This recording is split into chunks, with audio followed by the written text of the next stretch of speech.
Arcode, avec Excel 2010, propose le réglage de la fenêtre. Prenons une série de valeurs placées en hauteur sur les colonnes A et B. Nous avons des noms d'élèves sur la colonne A et leur note moyenne pour un exercice sur la colonne B.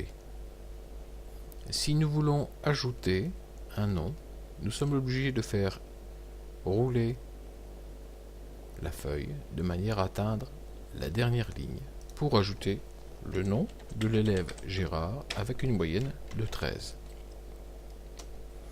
Toutefois,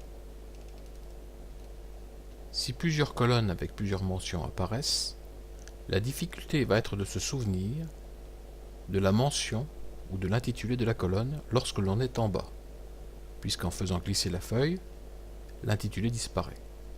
Pour éviter ça, on va fixer l'entête de ces colonnes. Nous allons donc prendre complètement à droite, juste au-dessus de l'ascenseur ici, le petit tiret.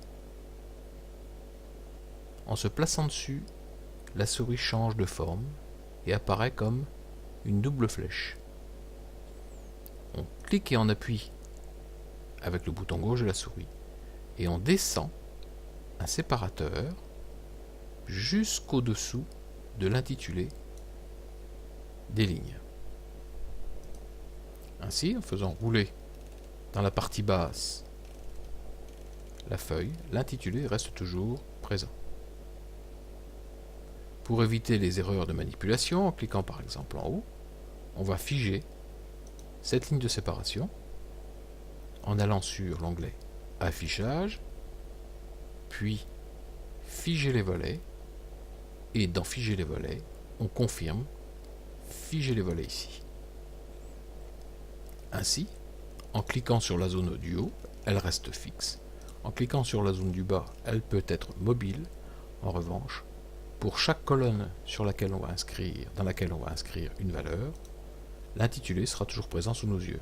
Donc après Gérard, nous aurons Nicolas avec une note moyenne de 16. S'il y avait d'autres mentions sur les autres colonnes, nous saurions de quoi il s'agit d'une manière beaucoup plus aisée. A l'inverse, nous pouvons supprimer cette ligne de séparation en cliquant sur Libérer les volets. Nous pouvons, si le nombre de colonnes avec les informations est très important, faire de même à la verticale. Pour cela, nous nous plaçons en bas, mais cette fois-ci à droite, et nous cliquons sur le petit tiret. En restant appuyé, nous le déplaçons pour le mettre juste entre les colonnes A et B, de manière à ce que les noms restent constamment.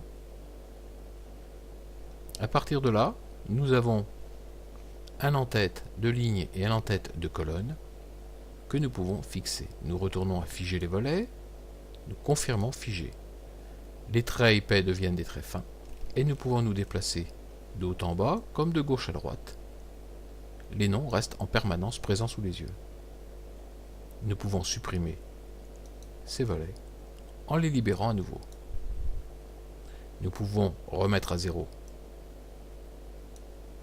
les séparateurs en les rapportant à leur emplacement initial en haut et à droite.